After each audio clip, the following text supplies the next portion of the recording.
Hello, hello, and welcome to Black Metal and Brews, a program in which I stream live on YouTube and occasionally am privileged enough to be joined by some talented artists. Tonight, as you probably know, we are going to be joined by Mizmor Andrew Black in order to discuss their new record, Dialetheia, which I'm probably mispronouncing even though I've been practicing saying it. Uh, I've got a nice big bottle of beer for the occasion, and I imagine that they might as well. We're going to give it 20 seconds or so for people to trickle in.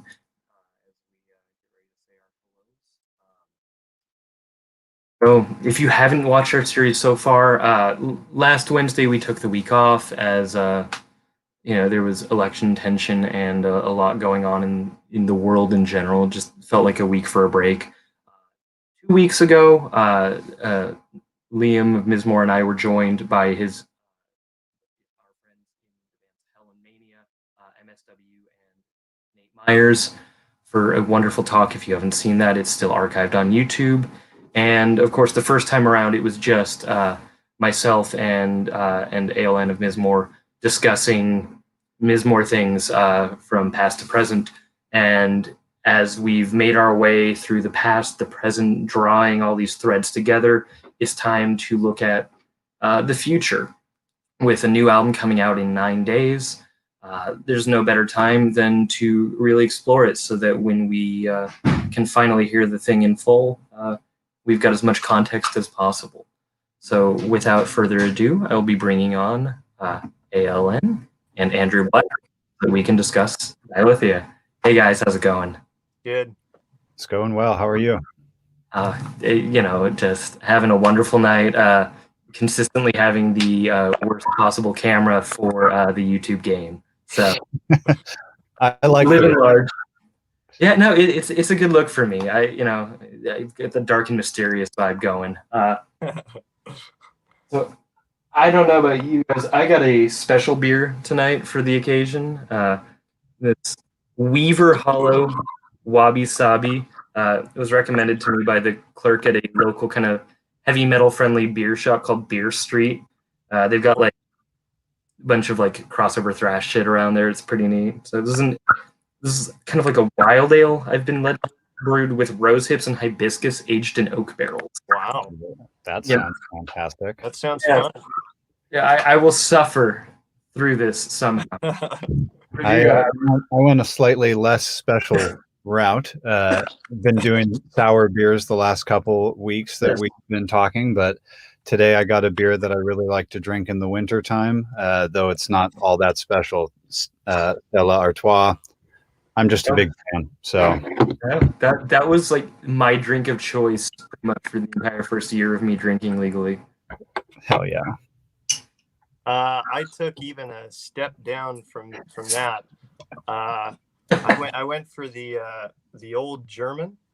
Oh, that's awesome though. It's a premium lager, and it also comes with this cute little guy on it, which I think that's very fun. That is very fun. There's a beer I used, like when you guys are about my age, so in the '90s I would collect those Sobe bottles Oh, with the lizard. There's nothing to be gained from collecting those, but as an adult, I'd moved on. For a while, I was collecting. There's this beer called Celebrator. It's a Doppelbock, and it comes with like a little string and a little plastic goat wrapped around it, which is the most fucking metal thing ever. So I used to just collect the goats. I would buy that. I mean, it's also a really good beer, but I would buy the beer just because of the goat. Yeah, that sounds bad. I get that. Yeah, I definitely collected Sobe bottles in the 90s as well. You're not alone. Yeah. Me too. yeah. I don't remember the drink even being quite that great, but oh no, man, it was a different time. Cheers, y'all. Oh, that's what you were talking about. Yeah, cheers, everybody. Cheers.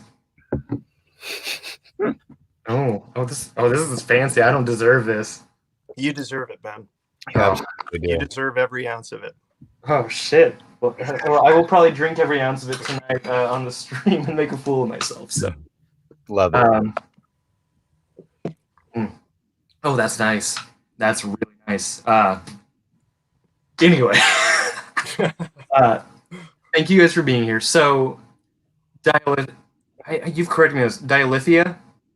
That's how we're pronouncing it. Yeah, I've been saying Dialetheia. Dialetheia. It's not really a word that you can find very much information or pronunciation guides on. So anything goes as far as I'm concerned. Cool. But as long as we've established a collective agreement, that's sufficient for me. Dialetheia comes out in 10 days. You recorded it about 7 months ago. And it's interesting timing-wise, regrettably, that it was kind of, as lockdown was just starting to kind of close in on us, as COVID really began to coalesce and become something that was not be ignored. You created this collaborative album from a distance, even though you're in the same city.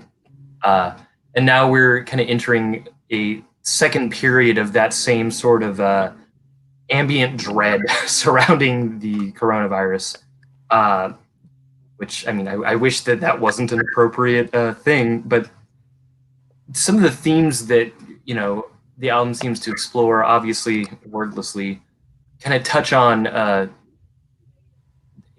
this distortion of our reality as we've established it and society as we understand it. Can you tell me what sort of feelings and concepts drove you as you began to explore this new form of creation together? Yeah, that was a lot. I think a big feeling for both of us that inspired a lot of the emotion and thus sounds on this record is nostalgia. Being struck by that realization that life as we know it has changed, at least for now and for the foreseeable future, and kind of mourning what that was, and just the cognitive dissonance of how suddenly that befell us and how much we missed. Just, highlighting a lot of things that you didn't even realize you missed until it's gone. That, kind of cliche, but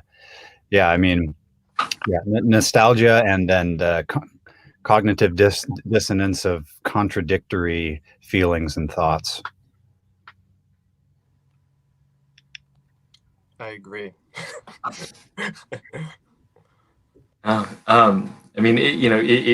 If you're just throwing in an amen on that, that's a completely acceptable response. Liam is articulate. Yeah. Liam always tends to do a good job of speaking for both of us. I don't have a lot to contribute all the time. Well, thanks. Yeah, you say that. However, it seems to me that for the first time, and obviously this is not clearly defined as just a Mizmor album, it's Mizmor and Andrew Black. Liam may have a lot to say, but it seems that this album, more than anything else with the Mizmor name attached, for conversation. Yeah. What was that process like for you guys?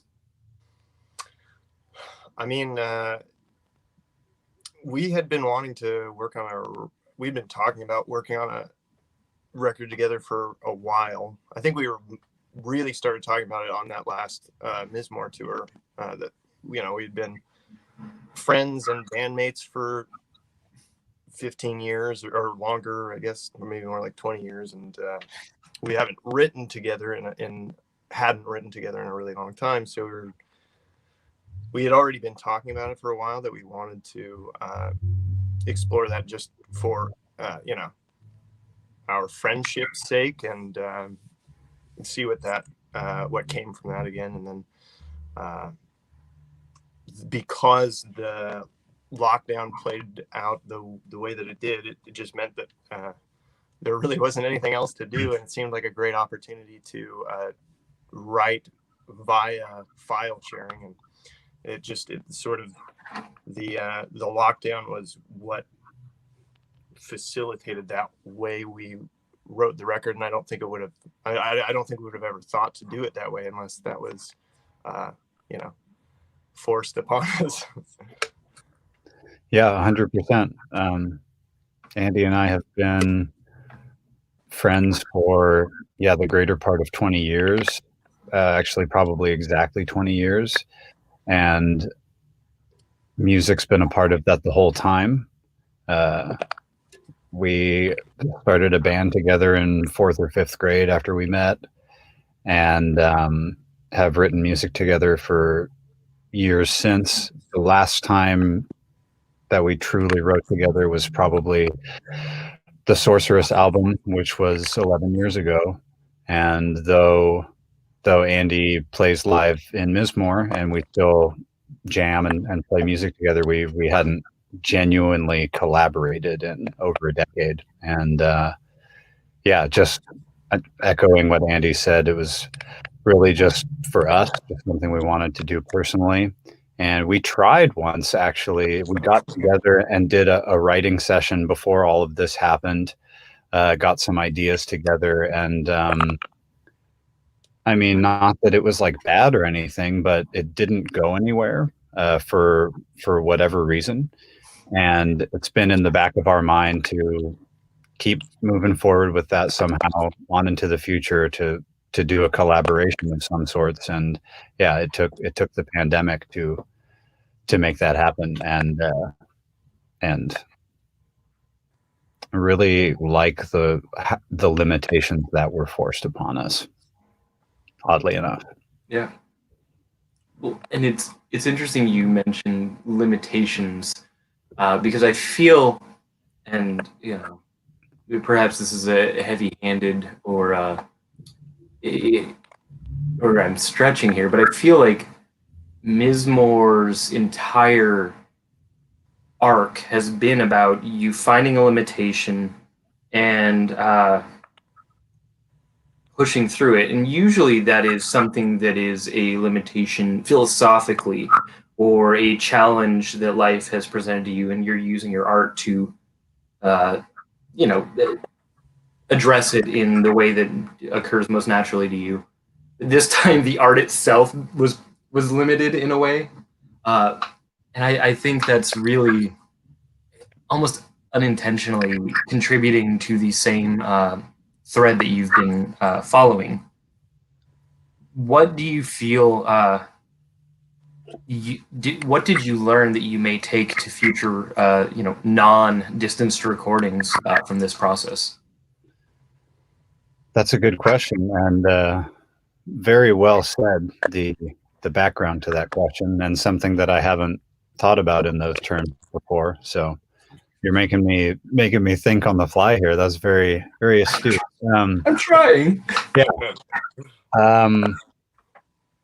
I don't know. I think the first thing I learned is that I really just love making music with Andy, and his friendship and our musical relationship is just a huge part of my life. And I wouldn't be the person I am without it. And I hope that it's always part of my life.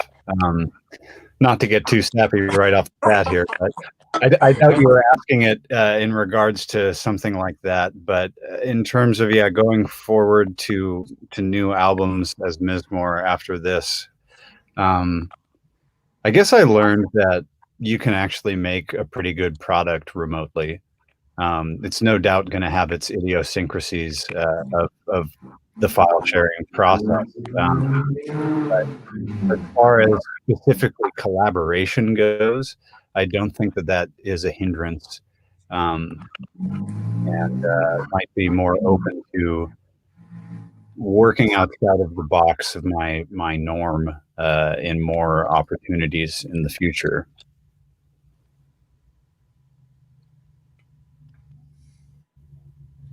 And with that in mind, Andy, do you have any thoughts beyond that?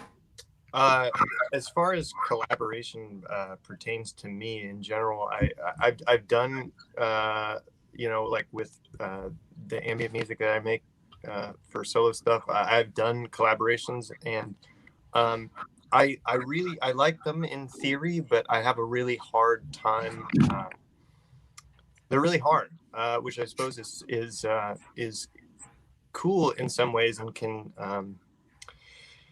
it facilitates a creation that wouldn't have existed otherwise, just from yourself, which is cool. But what was nice about collaborating with Liam, was that we do have that history. So the trust portion of things was there. That if I wrote a part and sent it over, if he was going, I mean, we did the file sharing thing, but part of it that has to happen in that is that you do your part and then send it over, assuming that the other person is going to be changing it or adding to it in some way. And because we've made music together for so long, the trust being there where I wasn't worried that he was going to fuck it up in some way, or like, or I suppose more importantly, that whatever he was going to do to it, I was sure I would be happy with. Made for like a really smooth and fun collaboration process, where some of them in the past, I don't know if they've been quite as just joyful and fun as this one was. Yeah. It was surprisingly effortless. Yeah. Well, and just as an aside, I'm really glad to hear you use the words joyful and fun to describe something you did during what is, otherwise an incredibly dark time. No, but I think something I've been kind of personally not meditating on, but just I keep circling back to in conversations I have, whether it was literally like a Lyft driver or a friend, like is about just the importance of connecting. This year has really been highlighted, the bonds that we make and how we choose to connect with the people that we care about. So I think it's really cool that you guys just right off the bat were like, we're going to do this. We've been doing this for 20 years, and this is how we're going to, maintain our bond despite the distance that has been given to us. I had a few questions that are going to center you a little more, Andy, if that's all right. Oh, sure. Because I realize that viewers of my channel are more likely to be well aware of Mizmor and everything related to that. But your work is decidedly not exclusively in the realm of heavy metal, and I'm a geek on ambient music and experimental music. So I'm excited to get a chance to pick your brain. Sure. In Mizmor, you are a live guitarist usually. So for people watching, you've been part of the Mizmor process. Basically, have you always been in the Mizmor live band? Like, Since Mizmor was became a live entity at all. I've been a part of it since then, and I played bass in the live incarnation of that. But bass, okay. But ding dong status here. I'm not a real bass player. I fake it anyway, so it's pretty much like playing guitar with 4 strings. Yeah, I mean, I'm a bassist too, and I feel I understand it. Is any bassist a real musician, or are we just there? Well, more importantly, that like real bass players are such a special and unique like musician that like I would never pretend to be that, because I'm not that good. I just can I can just bang on the strings and make it do its thing. All right. Well, I mean, I've seen you live twice now, and which is a gift each time, and you've done well enough. So clearly Liam hasn't fired you for some reason. But as somebody who's usually part of this, you're helping bring those things to life from a stringed instrument perspective. On this collaboration, you are approaching it from more of the way that you work on your solo material, where you've got, I'm presuming, synthesizers. I don't know if I don't know your setup, and I'm not a gearhead. I don't know if there's loops going on. There's a lot of instruments that would not normally present themselves on a Mizmor album, or at least not in the way that they're showing up here. What was it like for you to kind of have two distinct worlds that you're involved in entwined like that? Interesting. Well, I think it felt pretty natural for the most part, at least for me, partly probably because I like both those worlds a lot. So they're not. Yeah, I wasn't like jumping into something that like I really don't enjoy or something like that. And then also, I think that those two worlds are. Liam and I have talked about this before, but I think those two worlds being like extreme metal and ambient experimental worlds are like, I think they're more closely related than they seem. A lot of just on their surface. I agree. Aesthetically and like sonically, one is obviously extremely intense, and one is extremely mellow, or whatever the antithesis of intense would be, calm, or whatever, doesn't matter. But they're both extreme in that sense, and so I don't know. I feel like I didn't really have to change too much about my process as much as figure out where my process fit in with what Liam was bringing to the table, and with his guitar parts. And initially we started, he sent me over a couple guitar parts, and I immediately started trying to put synths and floaties and textures and stuff over and mixed in with his guitar parts, and it didn't really feel right. And then it kind of ended up just being that I sort of floated into the guitars. There's the guitar parts, and then I floated out, and that's kind of how like both tracks or both halves of the album sort of ended up working.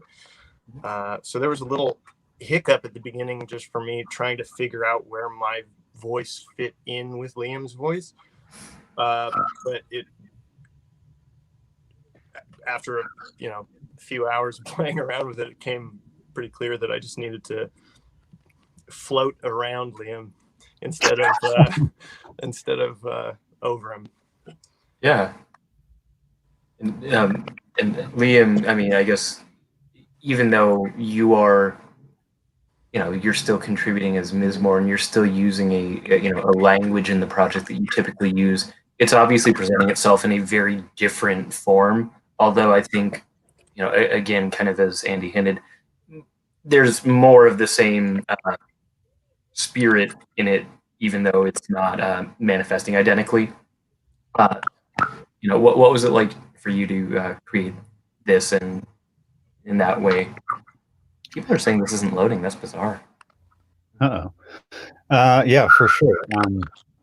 I think that kind of elaborating on what Andy just said, that I don't typically associate ambient music with heavy metal, but Andy has kind of given me a doorway into how those worlds relate. And I think with his music particularly, maybe this isn't true of all ambient music, but I know for a fact that Andy makes his music from a place of melancholia, which is where the place that I make my music from as well. So I think that the feeling tone is very consistent there. And it was a little bit difficult at first for me to. At first, I wasn't sure if I should put the Mizmor name on this, or if I should just use A.L.N. or what we should call this thing that we were doing together. Especially based on the first half of the record, which stays very calm, which some people have heard already at this point. It's out in the world. No one has heard the second half of the record, but it doesn't reflect the first half transparently. It does get heavier. There are no drums, spoiler alert, but it does get heavy. And after we made the second half, I was like, okay, this is definitely a Mizmor thing for me. But yeah, kind of anticipating that a lot of my supporters and Andy's supporters, that there will be a lot of overlap, but there will also be a lot of people that don't understand this record. Was a little bit uncomfortable at first, and perhaps still is, but ultimately it is an album that I love that is a pure expression of the same emotions that I make all the rest of my music from, that Andy makes all the rest of his music from. So by the time we were finished with it, it really did seem like a genuine mashup of our two sounds. Finding where that overlap is, which for me was we need to, you know, have, like Andy was saying, some mellow, calm, subtle stuff that is melancholic nonetheless. Yeah. But we also need to get heavy and dark. But at the point at which we were doing like drums, like full on doom metal, I would feel like it would have shifted too far into my court, and, you know, and vice versa. So I think we settled on a really nice balance of our two sounds. It just took a little bit of mining, but it wasn't too strained.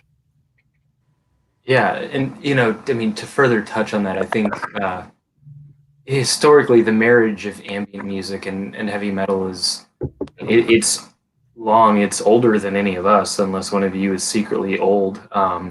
You know, whether it's those, you know, cheesy black metal intros with a ton of keyboards that are total Tangerine Dream worship, which, you know, I live for, you know, that cold meat industry era Mortis stuff where he's just drawing on krautrock, you know, or even you look at you know, they're fucking legends now. Sun, that is a pure expression of fusing ambient music and heavy metal, and obviously they've taken it to a very nihilistic place in most of their records, at least. But I don't think that it is a bridge too far in any way to see the clear threads of extremity. And I think in the case of what you've done, one of the words that I often associate with Mizmor is immensity. And there, even in the calmest moments of your collaboration here, it is immense. This is not it's not a subtle album. There are subtleties and nuance to it. But there's no part where you're thinking, you know, like, I love ambient music, but there are some times where I forget that I'm listening to certain things. And honestly, sometimes that can be part of the process, and it's a delight when it comes back in. On this record, that is not an experience that I've had. I don't ever think, oh yeah, I'm listening to music, right? You know, there is a presence, consistent presence. So, you know, to touch on that, I mean, you've I think walked the line well. We've got a question from a viewer that I think is actually really interesting. It's a little bit of a divergence, but I think it's still worth entertaining. Our friend Josh asks, given the heavy subject matter of Mizmor with loss of faith, I'd be curious to know how Andy feels contributing to that art in a live sense. Was he changed from the experience? Well, that's a good question. Liam and I grew up in church together. So while our loss of faith was with different paths and ultimately different points in time in our life, that change is relatable for me. And as far as the live performance, so I mean, there's that, and then on top of that, you know, like we said, Liam and I have been friends for 20 years and have been very close friends for 20 years. So that have been making music together for that time, excluding the, you know, him writing Mizmor separately. Taking on music that you know, my best friend has written emotionally is not difficult. That feels very natural for me. And then you know, contextually applying to loss of faith, yeah, I mean, that's something I relate to. So best friend, and then relation to the story is it feels natural to take that on in a live setting, even though I don't write the songs. Oh, that's cool. And yeah, I thought I remembered Liam saying that you two had met through the church, but one of the silver of the church experience. What was that? One of the silver linings of church experience. Yeah. I mean, I think even the most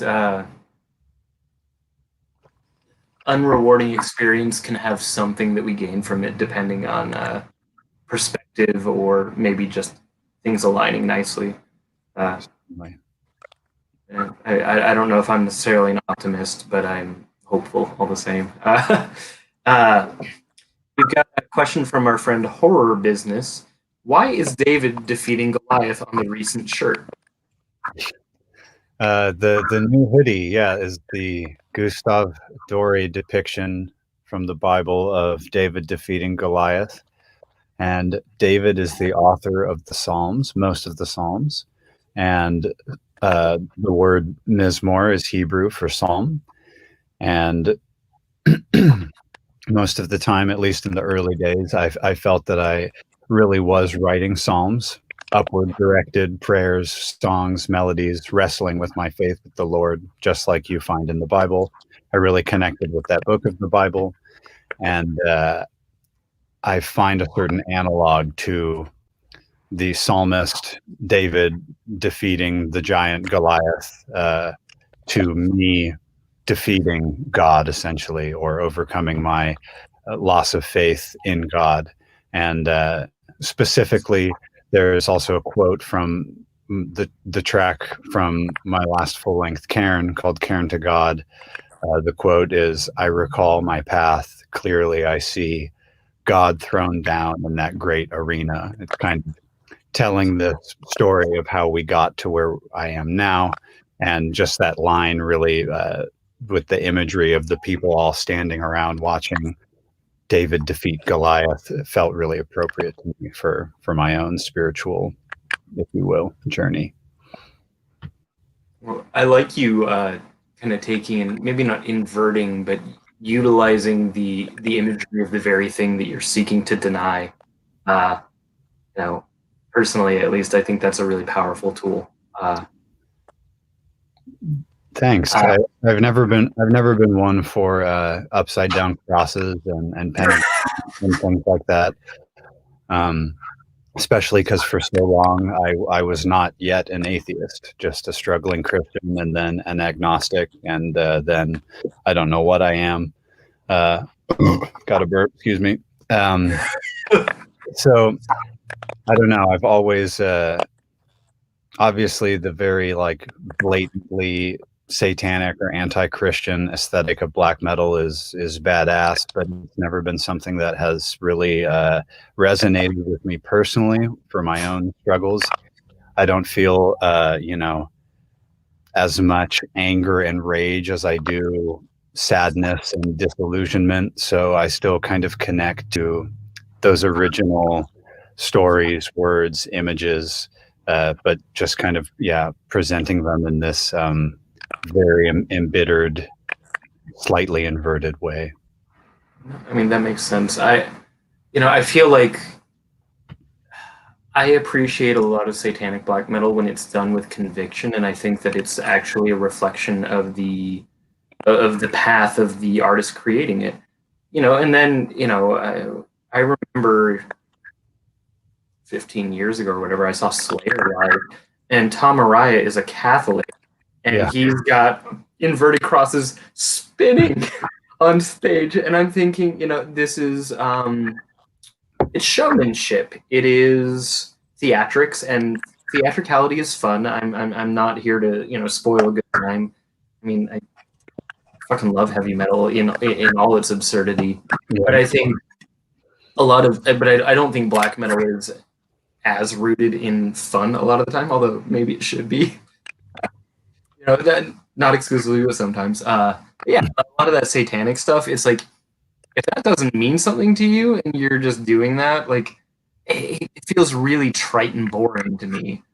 So I think you taking something that is an actual expression of something that matters to you, rather than just being like, fuck it, here's an inverted cross. Just as somebody who's been a fan of this music for more than half my life, thank you. I appreciate that. Thank you. Yeah, I don't know.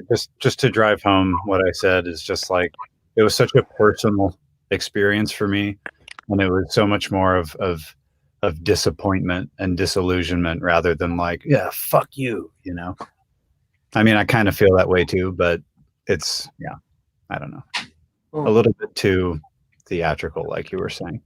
Yeah, it's just more personal and of a journey. Yeah, I mean, King Diamond is amazing, but you're not doing that, you know. Otherwise, you would have the baby on stage and stuff like he does. Which, I mean, again, we're not making fun of King Diamond here. I'm just saying there are two different things that are valid in different ways. 100%. Something that I wanted to ask, because, and you've touched on this in past talks we've had, Liam, is that Mizmor does not create without a purpose. There's not going to be an idle period where you think, oh, it's about time I put out a new record. I have nothing to say. I'm just going to put out a fucking record. That said, this record has no words, but it is still incredibly cerebral, conceptual, and driven by purpose. You know, the nostalgia, as you touched on. You mentioned museum of nostalgia, so to speak, and this record is almost like a journey through that. What was it like to you to try and create something driven to convey your your conceptualization of it, knowing that you had to do it solely wordlessly? There's vocals, but there's no words. That's correct. Yeah, it was, I mean, a little bit difficult. We had all the concepts in our minds while we were making the record, because as you say, I do find it difficult to just create without any emotional or thoughtful content driving the sonic expression. So that was certainly there, but I think another part of marrying Andy's and my two sounds, it was clear that lyrics, traditionally vocalized or metal sounding lyrics and vocals weren't going to be the right move. Yeah. Andy's music is completely instrumental, and some of my music has very long sections of no lyrics. So I think that I kind of relied on, I mean, Andy and I had a few talks about this, about what the record would be called, what the song titles would be called. There's a lot packed into that, that I hope some people mine out, but I don't expect the message to necessarily be conveyed to the casual listener. And so I think then, like, explaining what it means via press outlets and interviews and things like this, to help people that want more context, they can find it, so yeah, it was a conscious choice to remain restrained, but the content was there nonetheless, driving things. So it was just different for me, a little bit different, but it felt right. And so, Andy, obviously, I know that as Lee mentioned, your work is inherently wordless. However, if I'd still love your thoughts on that, if you've got any. Well, I mean, I guess for me, writing instrumental has always been, I mean, even prior to making ambient music, when Liam and I were in bands together, I didn't write lyrics. Liam did his vocal parts. I would just, at that time, I was, I guess you would call me the lead guitar player. And I, at that point in my life, kind of found my voice in, taking solos, as it were. But really, I kind of fell in love with, like, note choice, and I mean, right off the get-go was just learning to shred as fast as I could, because that seemed really important to me. But shortly thereafter was falling in love with like note choice and what picking a note has to say about what you're trying to convey. And so I guess I've been in some way, like, the instrumental mindset has been a part of my life for a really long time, and that is, yeah, like I said, just choosing notes that convey the thoughts that I'm trying to, or emotions more specifically, that I'm trying to express very intentionally. So for me, yeah, I guess to bring it full circle, this doing this record instrumental felt very natural, because I've been doing that for a long time. But as it pertains to doing it with Liam, it's same thing as before. Is there were some humps to get over initially, but we found our stride pretty quickly, and it felt right. I'm glad. We've got a very deep question from our friend Blake. Who is taller, and does that play a factor in creating music together? Thank you, Blake. I think Liam's taller. I think I might be barely taller, and that absolutely has no bearing on playing music together. Thanks, though, Blake. Well, I beg to differ as the shorter one.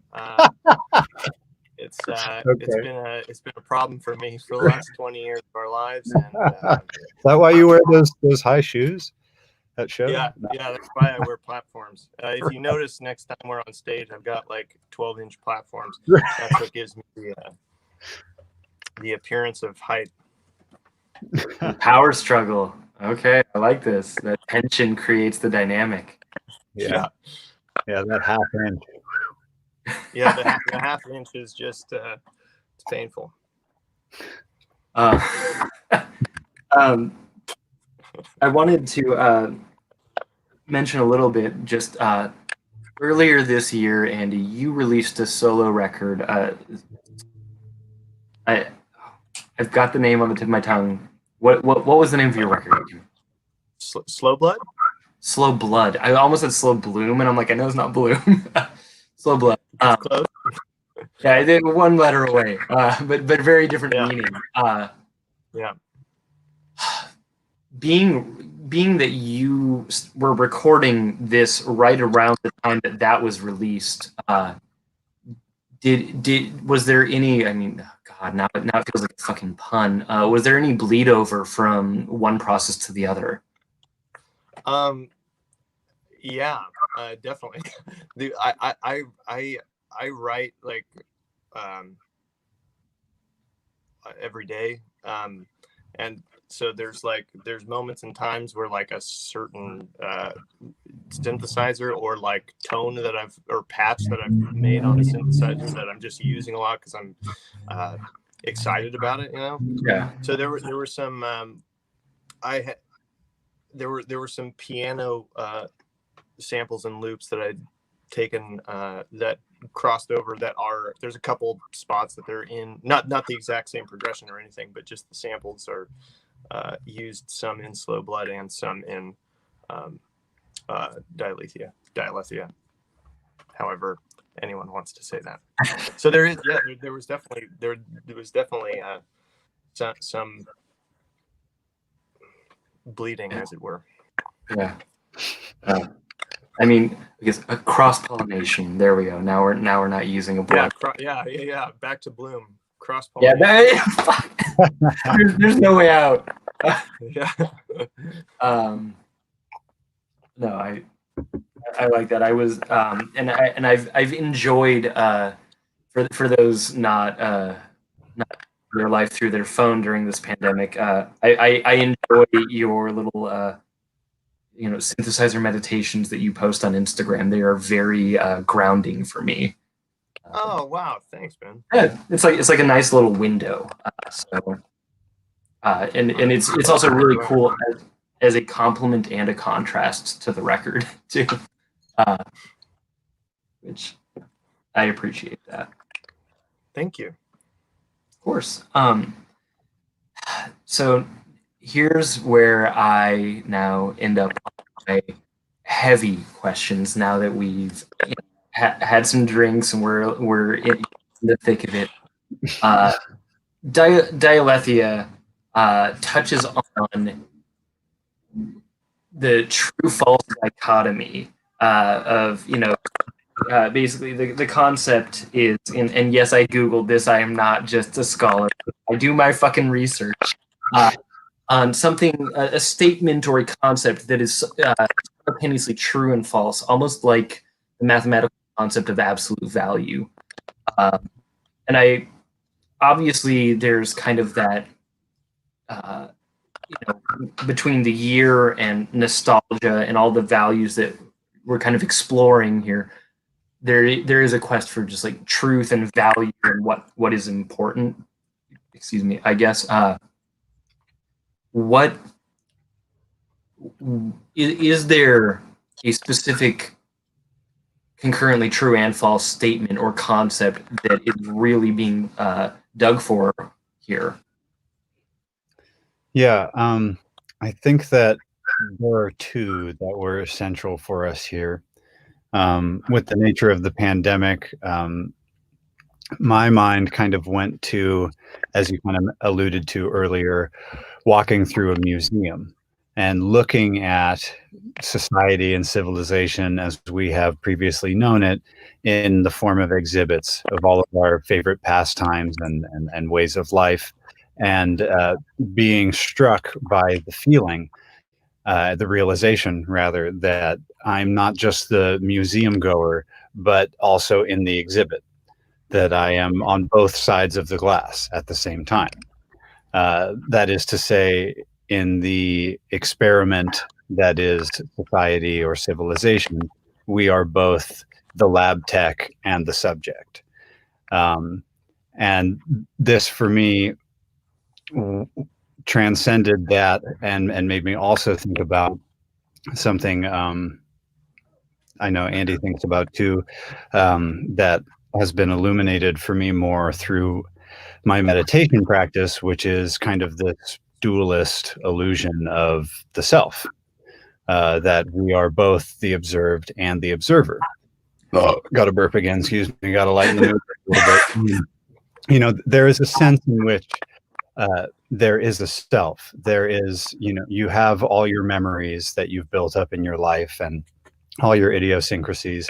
You have a place in society, all the hats that you wear in your life. In that sense, there is a self. But there is not a little you in your head authoring thoughts and emotions. If you pay close enough attention, you realize that thoughts and emotions are simply appearances in consciousness, like sights and sounds, and that you need not identify with this constant narrative when you're thinking and you don't even know that you're thinking, tied to your ego, as it were. So to kind of cut through this illusion that kind of perhaps started by supernatural views or faith and whatnot, and certainly hammered into people's brains by people like Rene Descartes.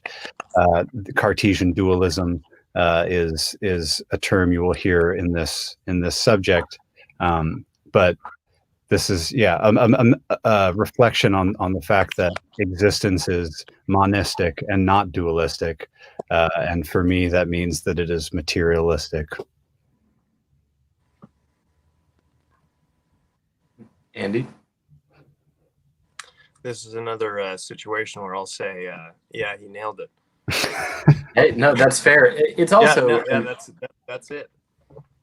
That is to say, consciousness is made up of biochemical processes. There's nothing outside of the realm of physics going on there. There's not an immaterial soul or self.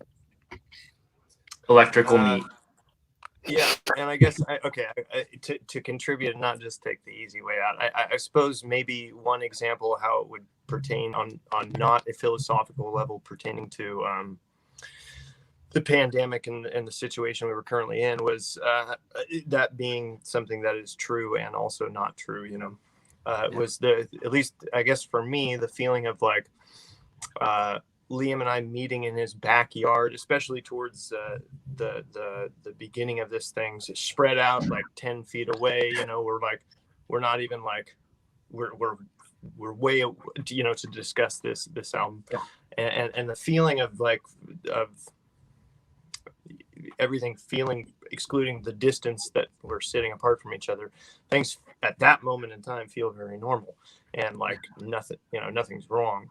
And then you know, but also simultaneously people are dying, and shit's hitting the fan, you know what I mean? Like, Yeah. that's, I suppose, in a practical and relatable sense outside of philosophy, is like that is something on a day-to-day level that I still feel, you know, when I'm going to work or something like that, is like I'm driving the same route to work every day, and it's hard to not to wrap my mind around at times, or to not feel like, or to it's easy to forget that at times that shit's hitting the fan when it is. No, absolutely. It's, you know, here in New York, obviously we got hit hard and early, being a major travel hub. The first COVID death in New York was a block from my old apartment at the hospital that was around the corner from me.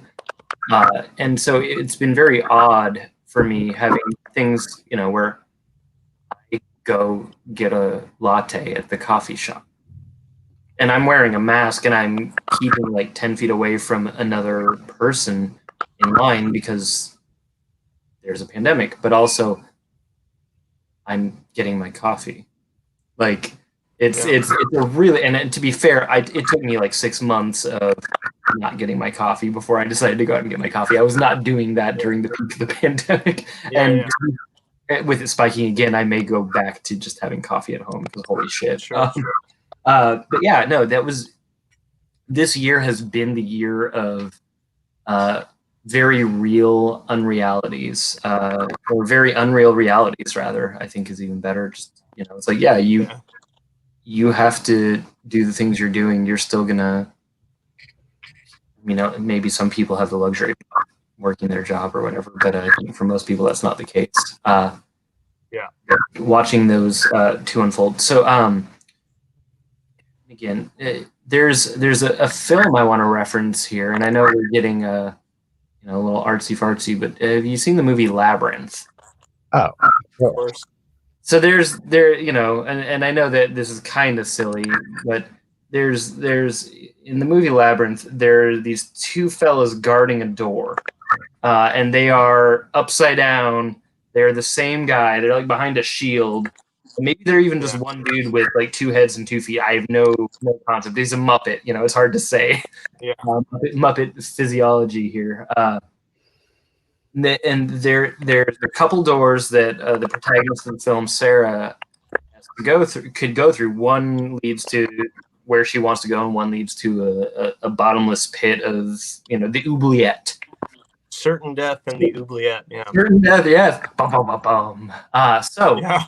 what would you say to someone who, you know, one of them always tells the truth, one of them always lies? Who do you address, and what do you say to ascertain the truth?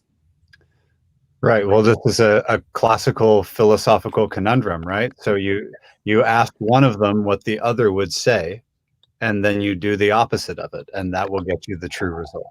Isn't that the solution to this problem? As I remember it, that's how it goes, right? I thought that's what she did in the movie, and she fucked up. Oh, really? Yeah, she ended up in the oubliette. She went to the oubliette. Well, it's a bit to wrap your head around, but I've seen this conundrum played out in more than one piece of TV show or film and whatnot. And it is unanimously said that the solution to this problem is exactly that. So I don't fucking know, man. I mean, if that's not it, I'm doomed, because that's what I've remembered. And also, I mean, to be fair, a Jim Henson family film starring David Bowie is maybe not the place to go to the answer, but it might be. I mean, maybe we haven't done enough philosophical, you know, digging in the labyrinth. Maybe that's our problem. Dude, oh god. I mean, yeah, I've seen that movie too many times. Yeah, I've seen so many goddamn. Child of a certain era.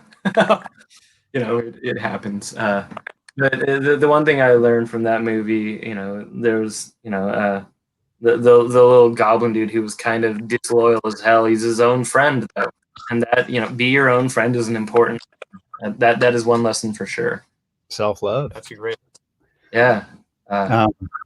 On this topic too, before we move on of contradictory things in terms of dialetheia and whatnot, I know another big one for Andy and I both is the passage of time, and how things feel like they fly by and creep by at the same time. And which is it? It's both, or it's neither.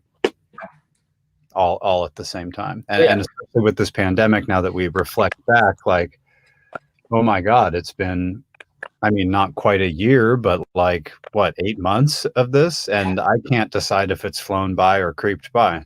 Yeah. It seems like both at the same time for me, and I think that also plays into this feeling of nostalgia that we both feel intensely and kind of harnessed in this record. Yeah, big time. Well, I mean, time in general. I mean, again, I do a lot of thinking and not a lot of reading, so it's like, is time the fixed thing which I am observing as I pass by it, or is it, am I the fixed thing that time is changing? Who knows? I'm certainly not one to have that answer, but it's perhaps both.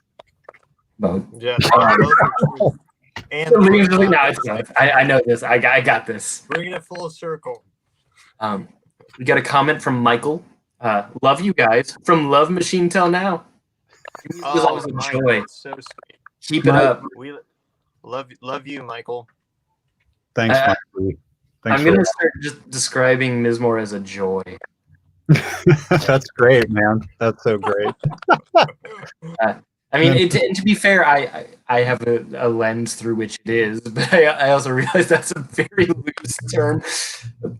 Tell my 94-year-old 95-year-old grandfather, oh, I've been listening to Mizmor. It's a joy, and he'll be like, oh, that's a Hebrew word. I should listen. Yes, yeah. Given that we're Jewish, and Blake says Jareth has the answers. It's true. I don't know, or he at least has the crystal ball that turns the world into an Escher painting. I mean, that's cool. Yeah, that's right. He's very, very good at the crystal juggling, and that's it. He's like one of those assholes that hangs out on a college campus talking to women far too young to him. Literally in the movie, that is his thing too. Also, probably while walking a slack line and like. Oh yeah. I'm sorry if you're into it. I'm sorry. I didn't mean to make no enemies. It's cool if you're into it. It was just the first thing that popped in my head. Oh, I mean, look, in the last stream we ruined like half of Adam Gilead's stuff. So we got to keep a record of being at least a little irreverent here. Like we've been very serious and heady, and we've got to fuck with somebody. Yeah. May as well be those dudes. And another question that I thought, and this is maybe not necessarily pertaining to the record, but also pertains directly to your distinct, separate, and shared experiences as artists and as humans. As Liam, as Mizmor, you have addressed artistically your insomnia.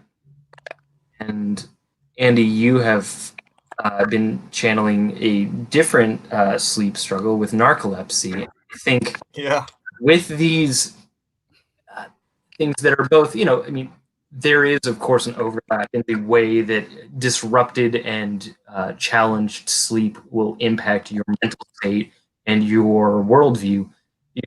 They're also distinctly different disorders and challenges to overcome. Curious about, for one, the artistic conversations you have surrounding these topics, the topics of sleep, of dreams, and of the impact these things have on your world.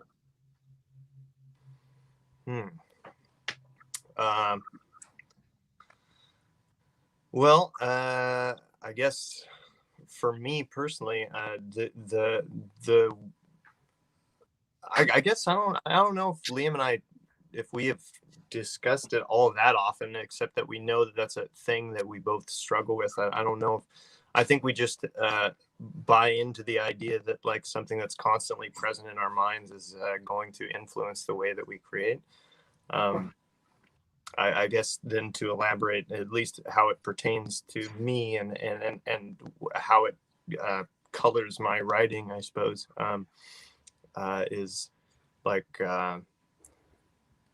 well, I'm tired all the time, which is, you know, whatever, it's fine. It means I can nap on tour very easily, which is convenient in some ways.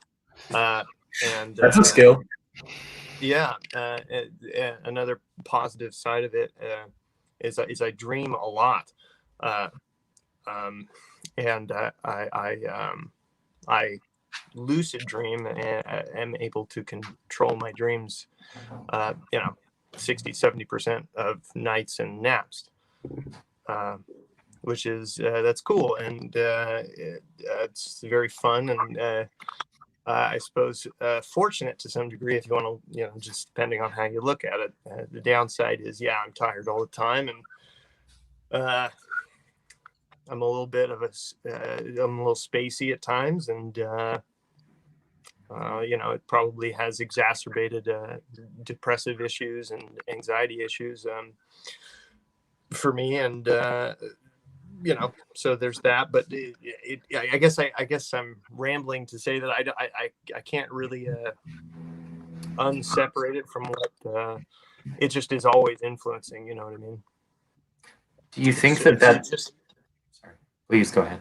Oh, just that it's the lens that it's a huge lens in which I experience everything. So I don't know how I could feel any differently about it, you know? Yeah, you can't live outside of yourself. I mean, I'm sure Liam's about to tell you can, but do you think that that's drawn you to creating, you know, and again, not in this specific album, but soothing, calming music? Yeah, I think it's definitely drawn me to making spacey and like experimental music. Even early on with Liam and I, like I was, you know, like 16, 17, right shortly after the shredding phase, I started getting really into, you know, like you know, adding delay to guitar and playing around with like effects on guitar and making interesting sounds with the guitar. And so like making weird floaty noises has always been interesting to me. And so I think there's that. And then I think I have felt most recently connected with making gentle music just as like my emotional state. It just resonates a little bit more with me than writing you know, stony metal like we used to, you know, like I'm I feel like I can say more with gentle things and then coupled with weirdness. It's certainly been interesting for me to observe as well with Andy, because I mean his first album is called Dreaming. It is a big part of the narcolepsy, the dreaming, the lucid dreaming is a big part of his just day-to-day experience. He's even described to me that and maybe this harkens back to theme from the prior question, but that sometimes the distinction between waking life and dreaming life is not so clear. Yeah. And I think that is a constant influence in your music, and it's very pleasant to, although it may not be for you all the time, it is very pleasant to your listeners as one of them. Cool. That's cool. Yeah, for me, like I've struggled with insomnia for years. Happy to say that it has improved a little bit recently for me, but I think it just comes with the territory that is the nature of my personality. I just think so much, and have a really difficult time turning that off and not noticing sounds and sensations in my body and things that make me uncomfortable. And so that kind of gives me, I mean, kind of like Andy said, it plays into exacerbating depression and anxiety. Obviously, if your sleep is severely disrupted, sometimes I walk around in the day feeling like my eyes are going to burn out of my skull. But again, this has improved over the last couple of years, actually, as I have moved closer and closer towards acceptance of how I am as a person. And it kind of has dissolved some of that fear that drives me, that ultimately is the nature of insomnia. And though I wouldn't say that I'm getting restful sleep every night, I've started to care less, and that really helps. And yeah, it has directly influenced my music in the background of a lot of things, and then concretely with like the release, This Unabating Wakefulness is about that, and obviously how that can be applied in a wider lens to the nature of waking life as a whole and existence and whatnot, as often is the case for me. But yeah, I made that album, that song, out of necessity during a time where I felt like I just could not get a single wink of sleep for a prolonged period of time. Well, I'm glad we have that piece of art, but I'm also glad that you're getting that rest now. Thank you. Both of those I can appreciate. And the next thing I'm about to say, I'm going to preface because I know how things can come across. I'm not going to say that anything that happens to anybody physically is psychosomatic, because I know that's not the case. However, obviously, there's a connection between our state of mind and the way our body responds to it. Do you feel, and I say this as somebody with an autoimmune, so please, if you're watching this, please don't skewer me. Do you feel that the more you make peace with the things that that mentally would keep you up at night, so to speak, the thought that won't leave, the thoughts that trouble, as you make better peace with those, do you find that your physical state of being becomes more manageable, either of you? Yes, 100%. I read a book on this that helps me a lot, kind of in the vein of CBT, or cognitive behavioral therapy, where you really need to change the way that you are thinking about something. And especially with insomnia, there are lots of thoughts for the stereotypical insomniac, that they're under the impression that they're not getting any sleep, that if they continue to not get sleep, they will die or something bad will happen to them. Lots of things like that. And coming to understand the specific scenario, and I'm sure it applies more broadly, but specifically that you are getting sleep. It's the one thing your body will make you do no matter what. Yes, you would die if you wouldn't sleep, and you can be sure that you are, because you're alive.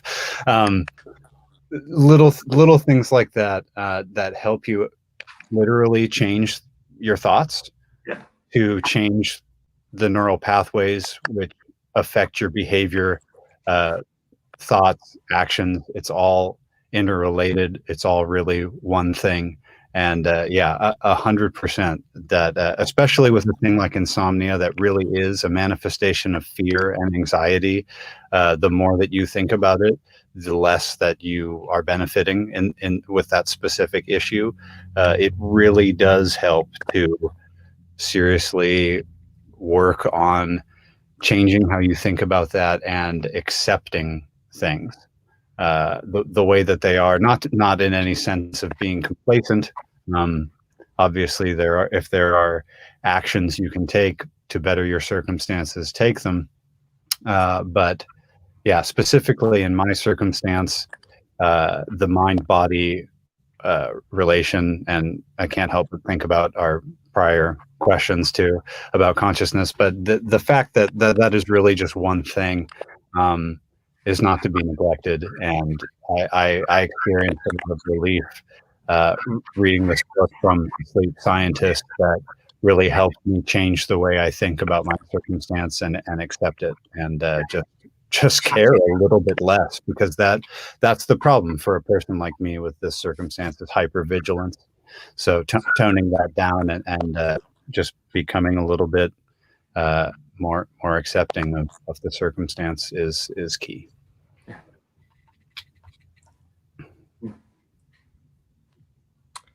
I've had a similar experience in that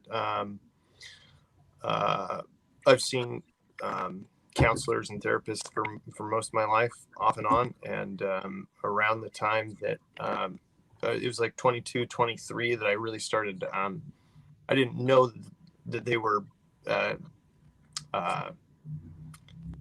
panic attacks, but I've started to experience panic attacks.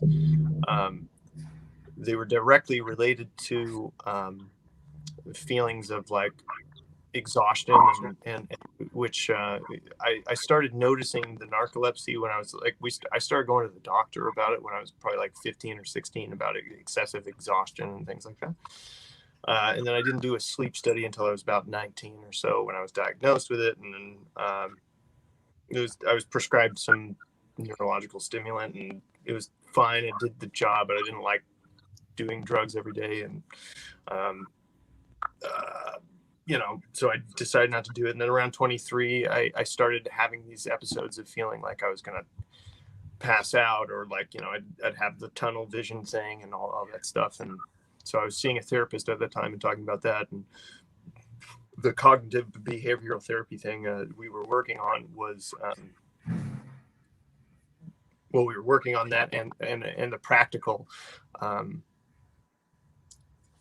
way to apply it was she suggested, like, when I start to feel like I'm going to pass out or I'm feeling like scared or anything like that, she was like, just try being okay with it, which at the time seemed so ridiculous. But then I started to apply that, and very quickly that, it didn't make it 100% less uncomfortable, but it certainly, it decreased the feedback loop situation where you start to notice the onset and you feel a little uncomfortable, and then you're like, uh-oh, I think something's happening, and then and then it starts to get out of control, and then you really have the freak out. At least that's how it would go for me. And the acceptance thing applied to that specific situation helped a lot, and then applied to a lot of frustrations about life and sadness and things like that. Were alleviated to some degree with acceptance, and at least for me. That's actually really powerful. I feel like sleep is vulnerability in a lot of contexts, and so it can make sense that losing the fight against sleep, especially if you're not at home in bed at night, that would naturally make one uncomfortable. Without revealing too much or making this about me, like I've had a lot of medical situations in the last few years of my life where I've either been put under, which is a jarring sensation. I don't know if either of you have been, knocked out, but I've learned to appreciate it, not enjoy it. I don't ever like it, but like think, okay, whatever's about to happen would be worse if I were awake. So I'm glad that they're doing this to me. Yeah. That's obviously not your context, but I definitely have that fear of loss of control. Yeah.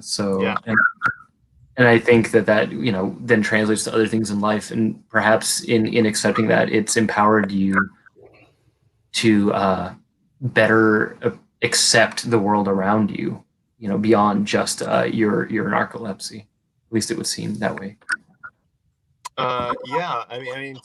Certainly the things that I can't control. I feel strongly about, like Liam said, doing things and contributing to things that you can control and circumstances that need your you to affect something, but so often I think the suffering of individuals whose hierarchical systems are met stems from just simply feeling miserable about feeling miserable, whatever that specific misery may be. Yeah. So specifically talking for that, outstanding circumstances,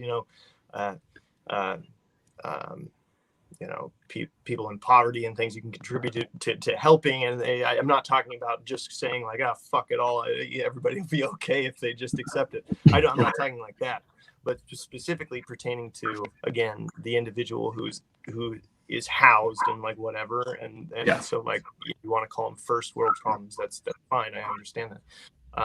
So for someone who is experiencing first world problems, I think the way to alleviate them is directly relates to the acceptance of that, like, yeah, you're feeling it, it sucks, and when you can come to grips with it sucks, then it starts to not feel as bad, which is counterintuitive. But at least for me personally, it has worked, and I know there's, well, yeah. That pertaining to anxiety and my narcolepsy has worked for me. Totally.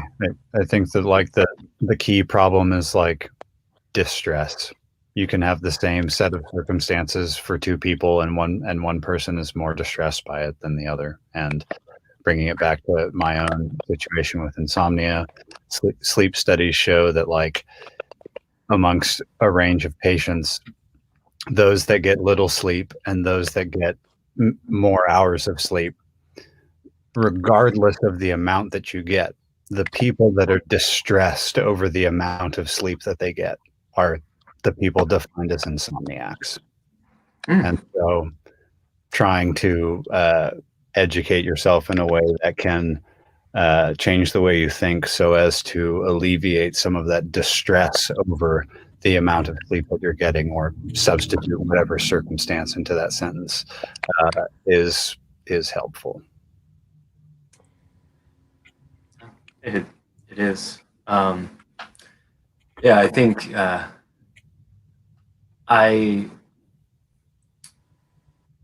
have a very almost interesting, touching on the Dialetheia. I have an extreme love-hate relationship with the world of the 12-step program. But I grew up in meetings because a loved one was in recovery. And the Serenity Prayer, which I'm sure you've heard, most people have, about the power to accept the thing that you cannot change, or power to change what you can, serenity to accept what you cannot. Yeah, it's been a minute since I've been on one. And the wisdom to know the difference. Yeah, that was actually one of the few things that seemed like a decent takeaway, even though I thought that praying to some specific dude up there felt a little bizarre to do it, because really I feel like that's just a matter of learning life lessons. Just me personally is like, oh, I mean, not that that's not a constant struggle, but I feel like that was actually one of the few beautiful things that I could take from growing up literally in meetings of that nature. Yeah, I agree. I mean, like the golden rule is a cliche, but it's also a very nice and highly applicable rule to just about any situation you could imagine. Yeah. It would be harder to imagine a situation where that wouldn't be the right choice to make. That is, treat someone how you would want to be treated. Of course, it would be harder to figure out a situation where that wouldn't apply. Yeah, no, it's I mean, cliche, but it's also it's cliche because it's a good rule, or I mean, decent rule. There are certain truisms that actually exist on their own merit, and those might be among them. For sure. So we're nearing, what I'll say is, the end of our time. I mean, hopefully not the end of our time, but the end of this YouTube video all the same. Sure. And I'd like to just, as we've ventured into, touched on it a little bit, it's interesting because I didn't directly ask it. in the concept of sleep, you touched on dreams and dreaming and imagination and fantasy as a consequence of that. And between this record in which we're creating the nostalgia museum, so to speak, I often view my dreams as a physical location, and maybe my dreams are not all interconnected. I'm not like, oh yeah, I'm here, and if I walk over there, I'll be in that dream. But I have this kind of notion that most of the dreams that my brain offers up to me take place in a shared space of some sort. Which in Nostalgia Museum, when I read that concept, I'm like, oh, that's like like a memory palace, so to speak. If you've heard the term, I'm sure you have. So I wanted to, I guess, just ask you very open-endedly about your personal interior mental map. However you'd like to define it, explain it, explore it with us. We're getting real lighthearted as we wind down. You want to take the first stab at this, and I got to think about that. Man, I was hoping that you would take Okay, all right. Okay. I can ask you about Labyrinth again if you'd like. Man, the interior map. I think mine is. It's weird. It's. I think a lot of it. My mental map is. And I'm not meaning anything. I'm going to be rambling for a second. I'm not trying to strike anything philosophical or whatever. So if any of this sounds like dumb shit, it probably is. I don't know. Most of the way my brain operates is colored by a sense of, not to directly relate it, although it does, is colored by a sense of nostalgia and like a feeling of, I really just like to try and enjoy things and enjoy taking moments if I'm on a drive and I'm noticing trees that look really pretty or a sunset that looks really nice. I really actively try to do that, and oftentimes in doing that, it reminds me of a time that I enjoyed, the fall at another point in time in my life. And so I guess I would say my mental map is our dots constantly connecting of like attempts to appreciate a current moment and all the memories that in that light in a positive way refract off that illumination. That's not to say that I'm happy all the time. Maybe that sounds like I'm just like walking around, fucking skipping around. Yeah, I guess I don't know. I nostalgia is really the lens in which I view most things. Well, I mean, it sounds like you're using memory as your compass. That's not a terribly bizarre thing to articulate, although I think the ways in which we each individually come to terms with an understanding of that may differ. The language we use may vary, but I think that's a pretty good thing. Yeah, I think that's really insightful, and I certainly relate to that in terms of connecting present experiences to past memories. For me, my mental landscape is not very visual, although I am lost in thought often and a student in working to not be.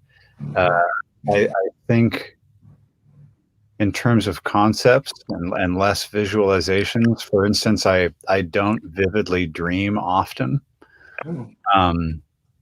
I do sometimes, of course, but I don't have like a visual, how this question was framed, sort of a visual memory palace and whatnot to walk around and take note of what's there. I don't really experience that. I guess if I were to try to frame my mental landscape as best I could, I would say, similar to Andy, that I'm relating every moment to values and truth that I hold in my head as pertains to my worldview. Certainly cultivating a mindfulness practice as well, and trying to remain present in every moment and notice things closely. That's a newer thing to me, but yeah, in terms of like imagination and visual representation, that is not as strong for me. It's more about concepts and ideas and how a given scenario relates to what I feel is true about the world, and if any revisions need to be made in light of new evidence. You are constantly searching, aren't you? Yeah. I appreciate that about you. I feel it's a blessing and a curse, I suppose. No, I mean, we there that sense of kind of being unsatisfied is both, I think, rewarding as it drives one to action, but it's also exhausting. Yeah, definitely. And it's interesting that you mentioned not being a visual memory, visual thinker in general. A long time ago, I've never even double checked this fact. When I was a kid, maybe 12 or younger, I was told that our olfactory sense is the one with the strongest tie to memory. That a smell will conjure up something so strong that it overpowers a sight or a sound. And since then, I've been acutely aware, for 20 odd years of our smell is such a subtle sense. A lot of the time, you're not even aware of it.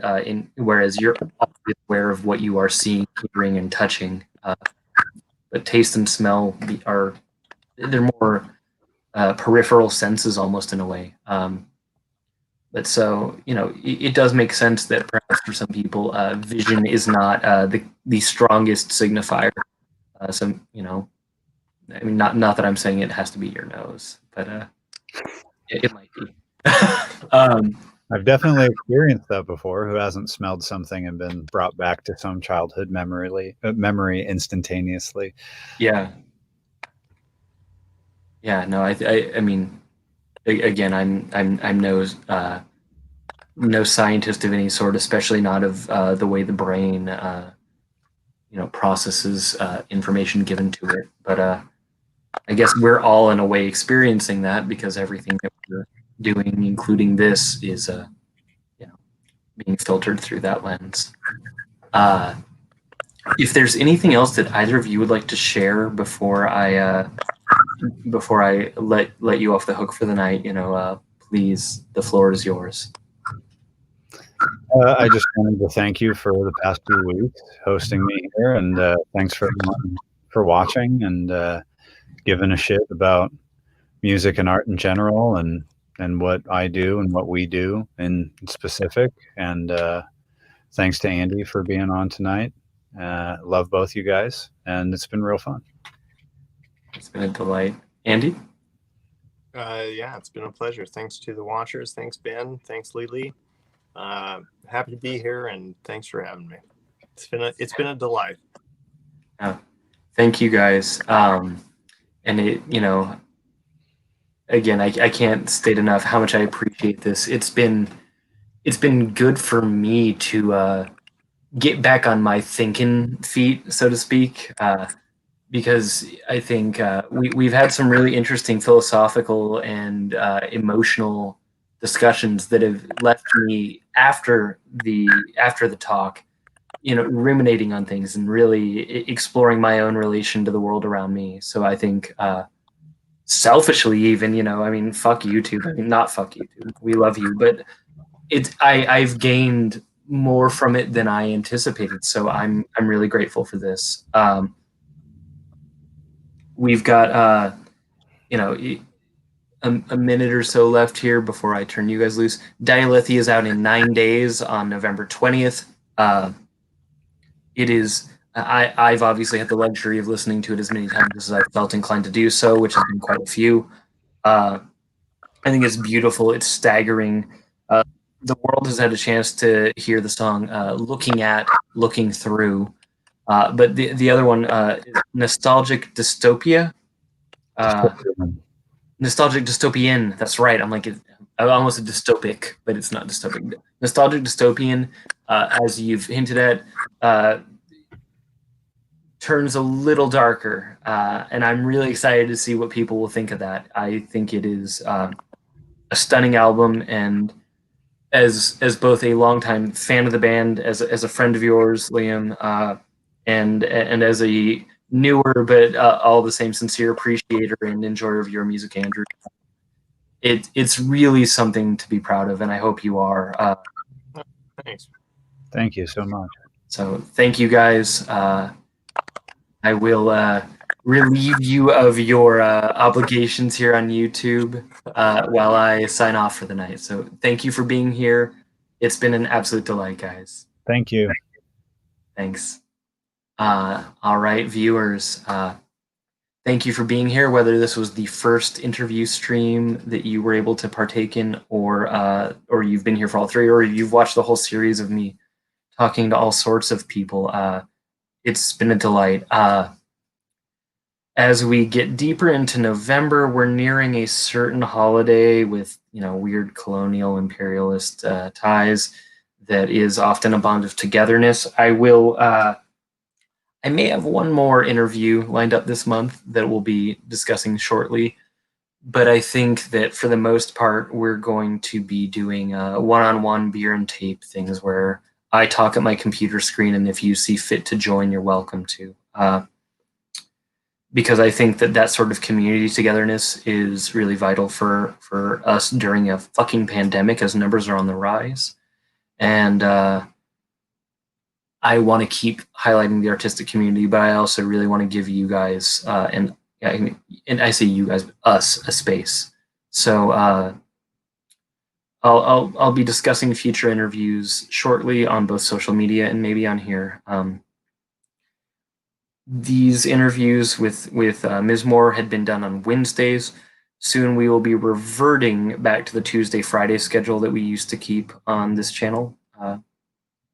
Simply because it works well, and on Wednesdays usually I have another obligation during the daytime, and I don't want to have to rush from that to here. That's a new thing. These did not interfere with that in any way, but in the future they would have. So with that in mind, thank you all for being here. Whether you're new to the channel or you're new to the artists, we're grateful that you're here, and we're grateful you could be here. If you're watching this after the fact and you have more questions for the artists that you just need to have satisfied, leave a comment below, or get in touch with me, and I'll see if I can't find a way to get those answered for you somehow. With that in mind, I hope you all have a lovely evening. Stay safe. Again, there's a pandemic. Be good to yourselves, be good to each other, and if at all possible, do it from a distance. FaceTime, text message, string up two empty cans and talk to somebody. But be safe. Be good to one another, and have some good beer, some good friends, and good conversations in the safest way possible. See you soon. It's been Black Metal and Brews. Cheers.